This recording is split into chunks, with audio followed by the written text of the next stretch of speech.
Você já parou para pensar o porquê que Portugal ficou de fora da Segunda Guerra Mundial? Enquanto grande parte da Europa estava em ruínas, Portugal manteve-se intocado. Isso não foi fruto do acaso, mas resultado de decisões estratégicas, alianças históricas e uma habilidade diplomática impressionante. Neste vídeo, vamos explorar os motivos pelos quais Portugal não foi invadido ou atacado durante a guerra, desde suas relações históricas até os interesses geopolíticos que moldaram esse período.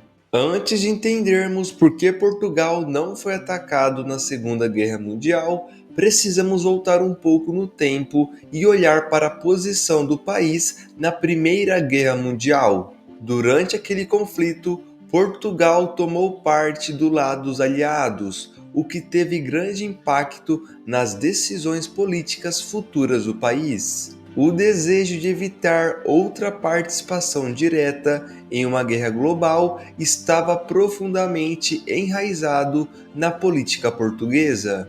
Além disso, devemos considerar o grande impacto do Tratado de Windsor, um dos acordos mais antigos de aliança entre dois países, assinado em 1373 entre Portugal e a Inglaterra. Esse tratado, que estabeleceu uma aliança duradoura, foi um dos pilares da política externa de Portugal por séculos, inclusive durante a Segunda Guerra Mundial. A relação com a Inglaterra sempre foi uma pedra angular da estratégia de defesa portuguesa, e isso foi essencial para sua neutralidade no conflito. Durante a Segunda Guerra Mundial, Portugal manteve uma posição oficial de neutralidade, uma decisão que não foi simples de ser tomada, mas que se mostrou crucial para sua sobrevivência. O então primeiro-ministro Antônio de Oliveira Salazar conduziu uma diplomacia habilidosa, equilibrando as pressões dos dois lados do conflito. Portugal fornecia grandes recursos estratégicos para ambos os lados, tanto para os aliados quanto para o eixo, o que ajudou a garantir que ambos tivessem interesse em manter o país fora das hostilidades diretas. No ano de 1939, Portugal assinou o Pacto Ibérico com a Espanha de Franco, uma medida que reforçou a neutralidade dos dois países. Esse acordo assegurou que, apesar da proximidade geográfica da Guerra Europeia, a Península Ibérica permanecesse fora do alcance direto dos combates. Apesar de Portugal ter conseguido manter sua neutralidade, isso não significa que o país estivesse completamente seguro durante o conflito. O risco de invasão era uma preocupação real. Havia planos de invasão da Península Ibérica por parte das forças alemãs, como a Operação Félix, que incluía a possibilidade de ocupação dos territórios portugueses.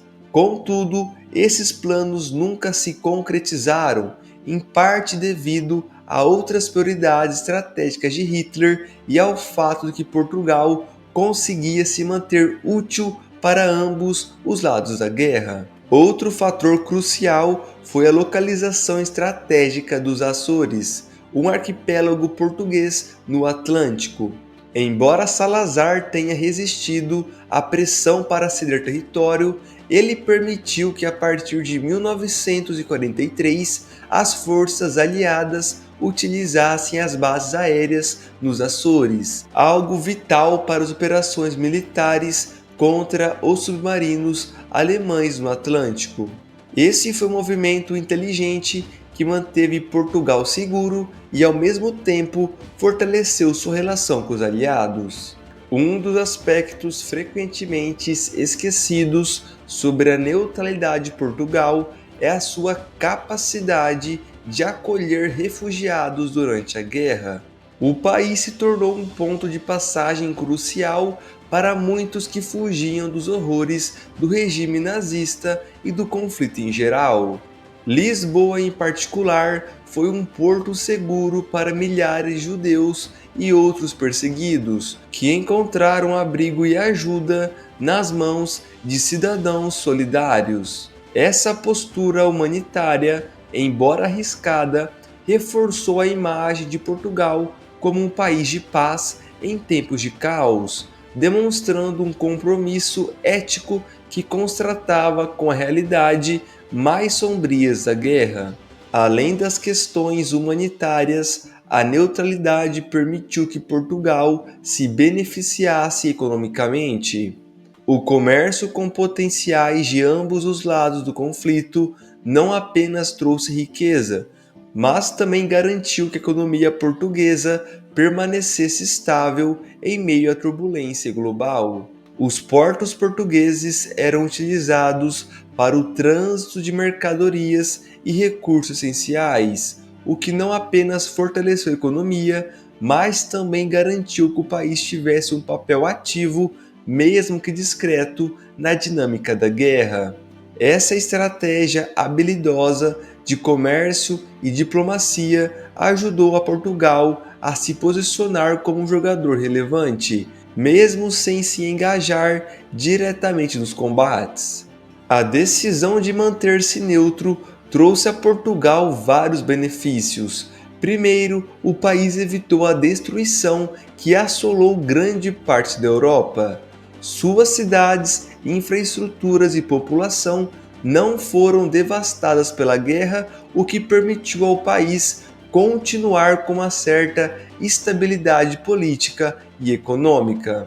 A neutralidade também permitiu que Portugal se posicionasse como um intermediário diplomático em algumas questões, além de manter relações comerciais com várias potências. No entanto, essa postura também gerou algumas críticas, especialmente de pessoas que questionavam até que ponto a neutralidade era genuína, dado o apoio logístico que o país deu aos aliados nos últimos anos de conflito. Ainda assim, o saldo para Portugal foi amplamente positivo, com o país emergindo da guerra sem as cicatrizes profundas que marcaram seus vizinhos europeus. Em resumo, a neutralidade de Portugal durante a Segunda Guerra Mundial foi o resultado de uma combinação complexa de fatores históricos, diplomáticos e geopolíticos. A habilidade do governo português de navegar por esses tempos turbulentos sem se envolver diretamente no conflito foi, sem dúvida, uma façanha impressionante. Ao mesmo tempo, isso nos leva a refletir sobre o papel das pequenas nações em grandes conflitos. Portugal conseguiu evitar a destruição, mas sua neutralidade também levantou questões sobre o verdadeiro custo de permanecer à margem de um conflito tão abrangente. De qualquer forma, o que fica claro é que Portugal foi uma peça importante, mesmo que silenciosa, no tabuleiro geopolítico da Segunda Guerra Mundial. E finalmente é essencial destacar que, embora a neutralidade tenha trazido benefícios a curto prazo, suas consequências a longo prazo foram complexas.